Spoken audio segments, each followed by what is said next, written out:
drew me to it as a kid. But then as you get older and you read the stories and you understand the psychological undertones of it, um, this battle, this battle, this figure of order fighting these forces of chaos.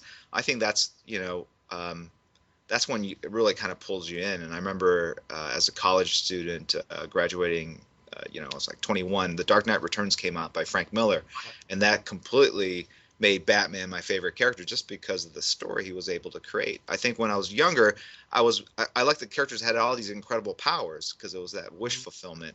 And Batman was cool, but because of the gadgets he had. But it wasn't until I got older and I read some of the best, I think, works of comic book literature and graphic novels, is when I really realized Batman is the coolest. He's the character that you can do with, and you can the character that you can do all these very kind of taut psychological thrillers with. And I think you've seen that in the movies, and you've seen that in the video games. Even is that the world of Batman is one that very much feels like our world, but heightened in terms of its sense of danger and adventure. You know, you talk about Frank Miller's Dark Knight series. For me, the largest calling card was the Killing Joke. That was the one that Sure, really yeah, Alan Moore's story is one of the ones that just really blew me out of the water. right. And if I'm not mistaken, y'all DC has carried some of that storyline over, especially what happened to Barbara Gordon, Right. and the very end of that comic to where Batman almost crosses that uncrossable line. Sure. I don't know. I interpreted that he did cross over the line, and I think that's the interesting thing about the Killing Joke, right? Is that when you read it, you're not exactly sure what happens in the last couple of panels. Right. And I remember, even that book, I read that in high school, and I didn't quite understand like all the subtle sort of psychological undertones of it. But I think it's a really interesting story because at the end, it does. You are left to wonder like they're laughing and together and then the laughing stops. So what happens at the last panels off scene and off panel? And it's an interesting debate and discussion to have. And it's one of those things I should have asked Alan Moore about when I had the chance. Anyway. That's my next letter, I guess, is to try to see if my boss will let me go to England. Sure, absolutely. You know, I'm kind of bouncing around here, but one of the things we're talking about the Joker. You know, everybody's got to have their nemesis, Right. but Joker seems to be one that does the Joker balance Batman? Can you have one without the other? Yeah, I don't know if you can. I think they're often presented as sort of flip sides to the same coin. Um,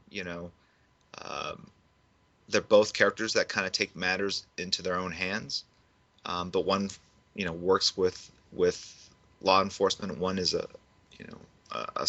figure of authority and order, and the other is pure chaos. So I think, and in fact, some of the best stories are where the Joker's motivation is not because he wants to become wealthy or because he wants to kill people. He just wants to like annoy Batman, right? He wants to really he does it because Batman is his arch nemesis, and he just wants to take Batman down. And so those are some of the more interesting storylines because it's all about the yin yang, the fact that they do recognize that they are linked in some way. And I think the Killing Joke addresses that. And the certainly in the Dark Knight Returns, Gotham is hot, and there's kind of this crime that's sort of bubbling through again.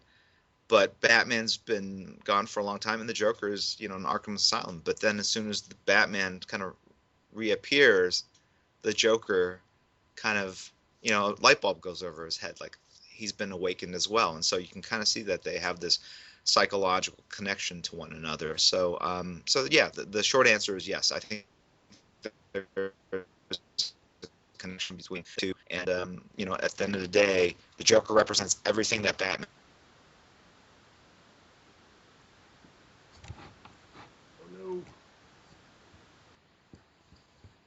Sorry, my connection broke up there for a second. I was getting about No to problem. freak out. I'm in the foothills of the Appalachian Mountains, and we've got some nice thunderstorms rolling through. Oh, okay. So, let's see. Is the Hush series is one of yours? That's kind of, in 2002 that I had joined the Army. I'd gone out, come back, and I was just graduated college. Right. We found comic books again. That was